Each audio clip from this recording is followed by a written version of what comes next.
Hey guys, it's Deb from Deb's Journey, and for dinner tonight I'm going to make a chicken crust baked in the oven, and we're going to top it off with some avocado and some sour cream. I made this recipe on Wednesday and it was really good, so I decided to make it again because it was fast and it was delicious, and that was the most important thing. It's Friday night. I don't really feel like doing too much here in the kitchen, and so I figured I'd make this recipe again because we really enjoyed it, and I hope you enjoy it too. Alright, let me tell you what this recipe calls for. The first item you're going to need is chicken breast in a can. Alright, I'm using the Members Mark, and this is 12.5 ounces. Next, you're going to need 1 egg. Then you're going to need some cheese. I have this one just from the Walmart brand, but you're going to need about 3/4 of a cup of cheese. The first thing we're going to do is we're going to open up the can of chicken, drain it, and then we're going to put it on this sheet here. Try to get as much of the water out, and we're going to crumble it up on this sheet. Try to make sure to put, I have a silicone mat here, but you can use parchment paper. Not wax paper, parchment paper. Nothing else. I wouldn't even recommend just using just the sheet by itself with a little spray. I feel like maybe the chicken will stick, so go ahead and try to use a silicone mat or parchment paper. Alright, I have drained it the best that I could, and so now I'm going to dump it out onto the cookie sheet, and I'm just going to break it up as much as I can. Alright, so you're going to preheat your oven to 350. Alright, so our chicken is out of the oven. Again, we had it in the oven for 10 minutes at 350 degrees. And you can see it's kind of a little dry. And so now I'm going to transfer it into a bowl.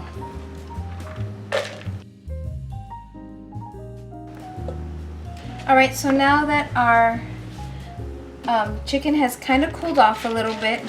You don't want it straight out of the oven. You want it to cool down for like maybe 10 to 15 minutes, just to kind of cool down so that whenever you add the other ingredients, the cheese doesn't melt and the egg doesn't cook. Alright, so I'm going to add 1 egg. Mix that up. And I'm going to do 1/2 cup of cheese at first, but I think I'm going to add the other 1/4 cup in a minute if I feel like I need it. Actually, it's perfect with just the 1/2 cup, so I'm going to leave it at 1/2 cup. The chicken is already seasoned because in the can I got the salted variety, so if yours is not salted, then make sure that you salt yours. Alright, so what you're going to do now is you're going to pour the chicken onto the mat.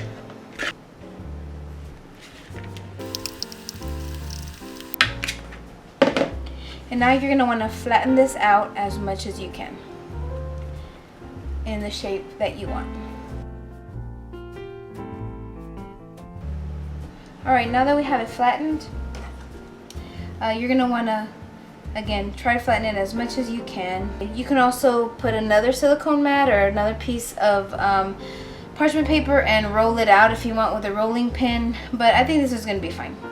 Alright, so now we're going to stick it in the oven at 500 degrees and bake it for 10 minutes. Alright guys, it's out of the oven and it looks delicious. I am not making this into a pizza. I'm just going to top it like a tostada with some avocado and some sour cream. But feel free to cut it up. Right now would be the time. It's fresh out of the oven, so you're going to let it sit just a few minutes just so it can bind a little bit better. But you can cut this up and make it into like chips and dip it into hummus or dip it into any kind of salsa or guacamole and yeah, this is a super easy, delicious recipe. Alright, so I'm gonna plate this up. 1/2 of it will go to me, 1/2 of it will go to my husband. And I made some guacamole yesterday, and that's just what I'm going to use again today.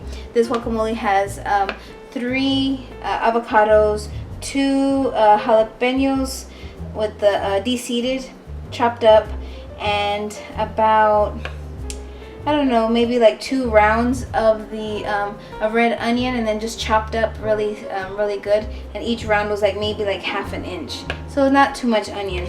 And then I put 1 whole lemon in here with some salt and pepper. Then some sour cream. I'm just using just regular sour cream. Remember, don't get light, get full fat. Okay. Alright guys, so this is what dinner is going to be tonight. Like every other recipe I try to make it as versatile as possible, so that you can change it to your liking. Today we're eating it with avocado and sour cream, but in past I have made it into a pizza. But the only difference I did was instead of just baking it on one side, midway through baking, I flipped it over to get both sides a little bit more crunchy, and then I put very little sauce, or maybe even no sauce if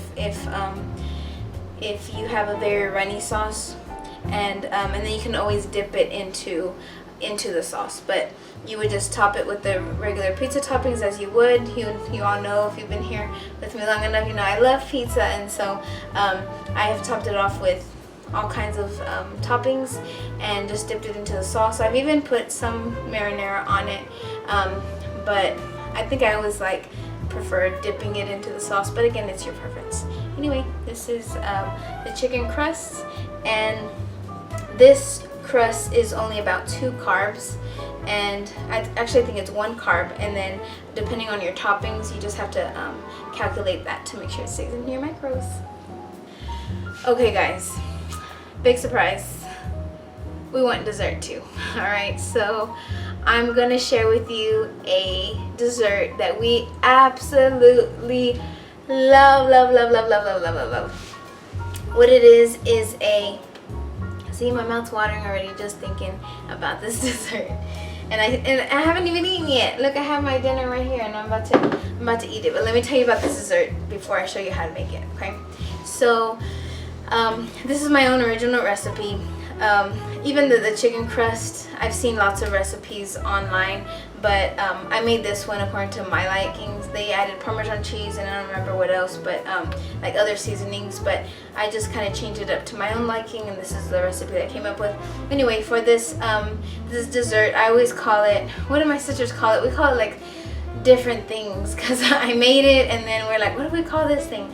They call it like cream cheese strawberry pecan delight or something like that. I don't know. But all I know is that it is delicious. And so let me show you what it is. It is a mixture of berries, cream cheese, and it's all sweetened up with some swerve, and there's some pecans in there.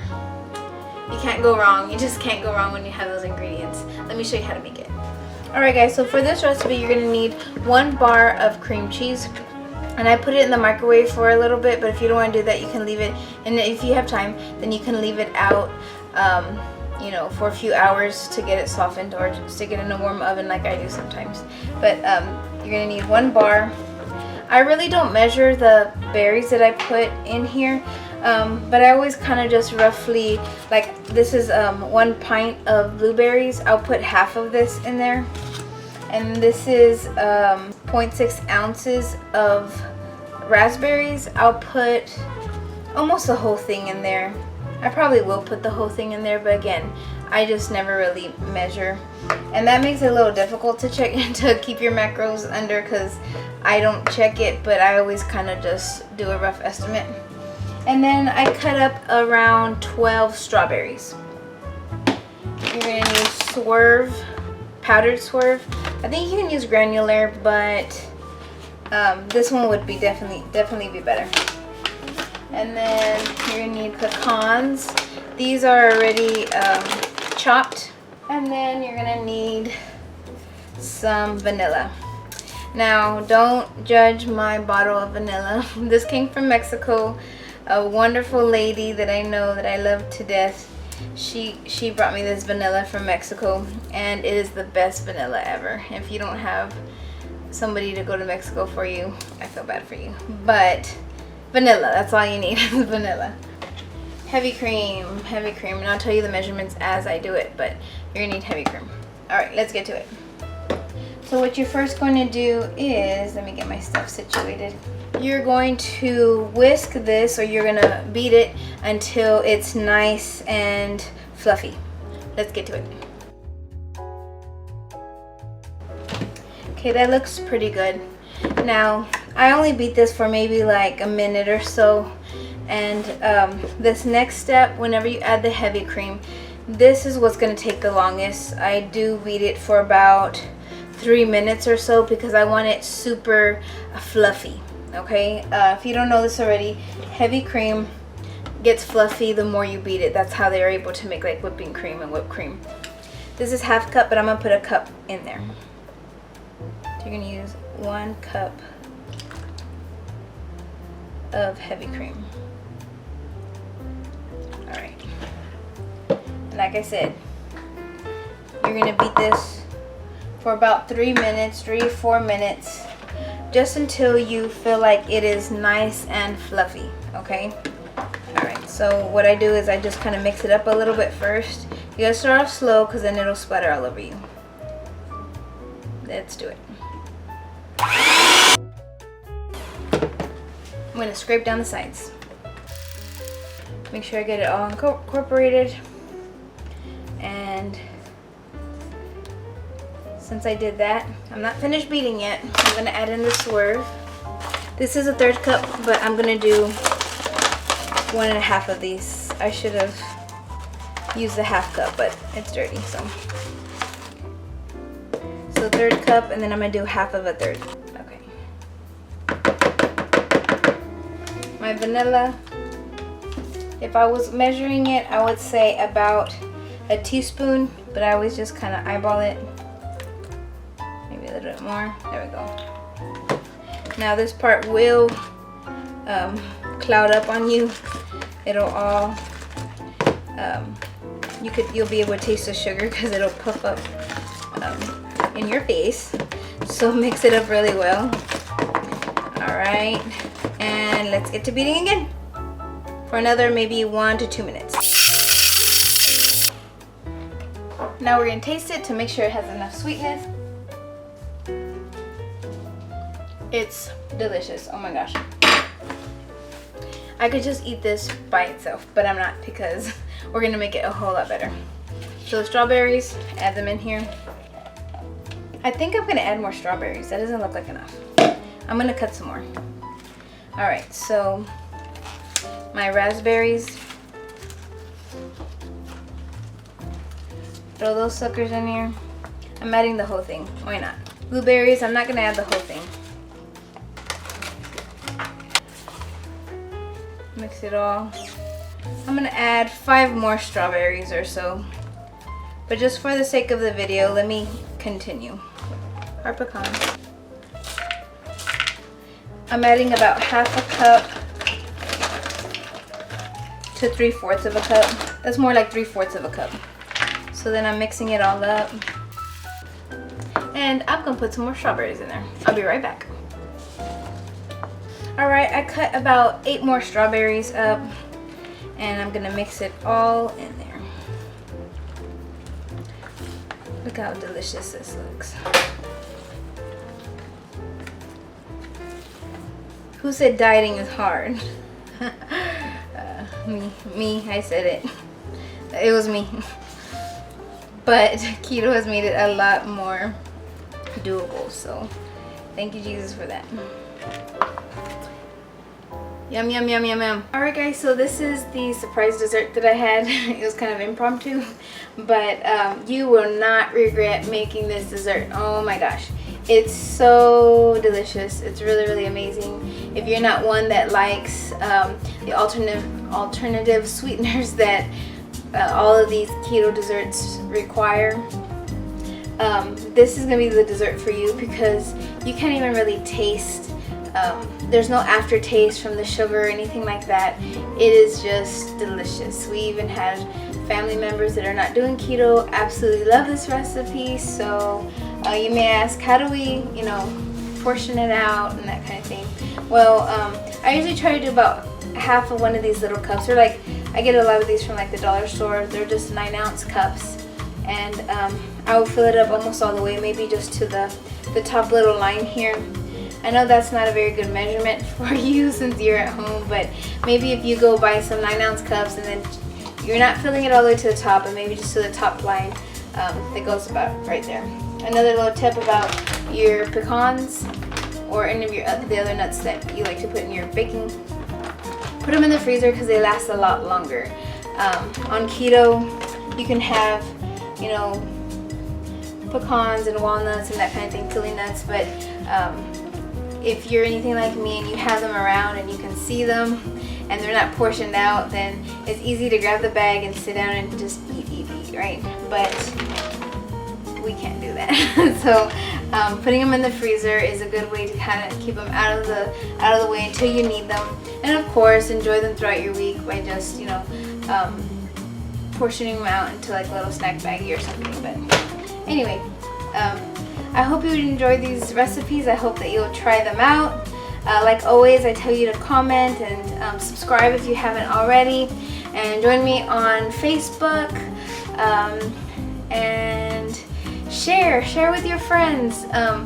Let everybody know that I've started doing this. I want my channel to grow and to inspire as many people as I can. So again, try these recipes. It's delicious. You won't regret it. Alright guys, have a good night and love you. Bye.